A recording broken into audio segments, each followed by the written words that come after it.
Hello everyone, welcome to my channel. और आज हमारा डिस्कशन जो है वो कोर्ट रूम से इंस्पायर्ड होकर बना हुआ है। मींस जैसे ही मैं कोर्ट रूम में एंटर करती हूँ तो देखती हूँ एक क्रॉस एग्जामिनेशन चल रहा होता है। वहाँ पे सिर्फ जो अपोजिट काउंसिल है उसने सिंपल सा एक आर्ग्यूमेंट किया होता है बस, और उसका जो केस है वो पूरा का पूरा उस अपोजिट काउंसिल के फेवर में आ जाता है। वो क्या है? Cross examination. मैं सिर्फ सिविल की बात कर रही हूँ, क्रिमिनल की बात नहीं कर रही हूँ। इस बात को आपको ध्यान में रखना है। सिविल सूट में जो है आपका एफिडेविट पहले ले लिया जाता है, उसके बाद आपको क्रॉस एग्जामिन किया जाता है, और वो जो एफिडेविट है वो आप रिटन में देते हैं, कोर्ट में जाकर के ओरली नहीं देते हैं। तो वो रिटन में आपने एफिडेविट दे दिया, अब आप क्रॉस एग्जामिनेशन के लिए आए, ये स्टोरी वहां से शुरू होती है।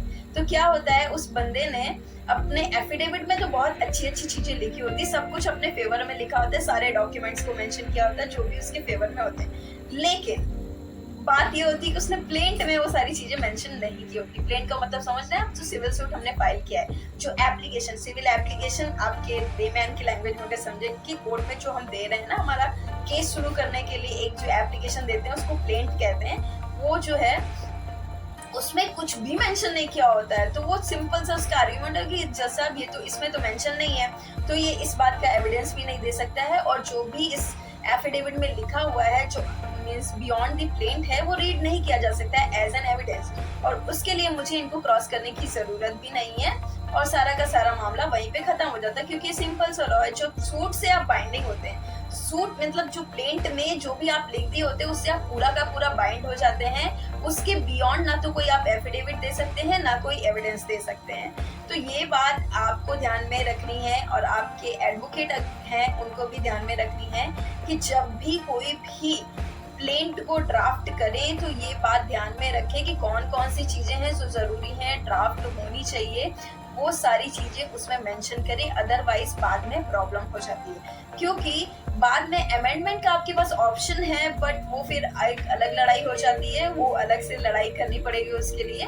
बट अच्छा होता है कि अगर आपका प्लेंट अच्छा हो, सब कुछ उसमें मेंशन हो, तो ये एक वकील की भी जिम्मेदारी है कि वो अच्छे से ड्राफ्टिंग करे, और एक क्लाइंट की भी जिम्मेदारी है कि वो सारी बातें वकील को बताए। क्योंकि मैंने देखा है बहुत टाइम पे क्लाइंट ऐसे होते हैं कि वो बकवास तो सारी बता देते हैं, लेकिन जो रियल चीजें हैं वो सारी नहीं बताते हैं, और इरिटेट करते रहते हैं एडवोकेट्स को ऑलरेडी। तो ये आपको ध्यान में रखना है। और ये क्रॉस एग्जामिनेशन मीन्स जो एविडेंस वाला पार्ट है वो बहुत इंपॉर्टेंट पार्ट होता है, क्योंकि ये जो जर्नी होती है ये एक लेमैन से शुरू होती है, जो लीगल जर्नी है। क्योंकि एडवोकेट वाला काम एडवोकेट तो बहुत अच्छे से कर लेगा, क्योंकि वो तो हमेशा वो काम करता आया है, बट वो बेचारा जो कभी जानता ही नहीं है, कानून नहीं पता उसे सिर्फ इतना पता है मेरा लॉस हुआ है, मेरे लिए लड़ाइयाँ लड़ी जा रही है, लेकिन उसे नहीं पता कि उसकी इस लड़ाई में उसका कितना इम्पोर्टेंट रोल है। या फिर जो और भी विटनेसेस आते हैं उन्हें नहीं पता है कि वो जो जा रहे हैं उनका जो वर्ड है, उनका जो भी वहाँ पे रिकॉर्ड होगा, उनका बोला हुआ चीज वो कितना इम्पोर्टेंट है उस इंसान के लिए जिसका मुकदमा चल रहा है। तो ये बहुत इम्पोर्टेंट बात है एविडेंस से रिलेटेड, जो मुझे लगा डिस्कस करनी चाहिए, क्योंकि मैंने देखा है बहुत सारे मुकदमों में ऐसा होता है कि हमें जब एविडेंस का टाइम आता है तब याद आता है ऐसे हुआ था वैसे हुआ था, और हम वो एफिडेविट बना करके दे देते हैं। ये भी नहीं चेक करते कि हमारे प्लेंट में लिखा हुआ है कि नहीं। अगर नहीं लिखा हुआ तो पहले अमेंड कर लें फिर एफिडेविट दें, तब तो सही भी है। अब पहले एफिडेविट दे दिया और मेंशन नहीं किया और उसके बाद अब अमेंड करोगे तो कोर्ट का भी इम्पैक्ट थोड़ा सा गंदा पड़ता है आपके ऊपर कि या क्या है, आप मतलब मजाक थोड़ी ना चल रहा है कि आप जब मन किया कर लिया।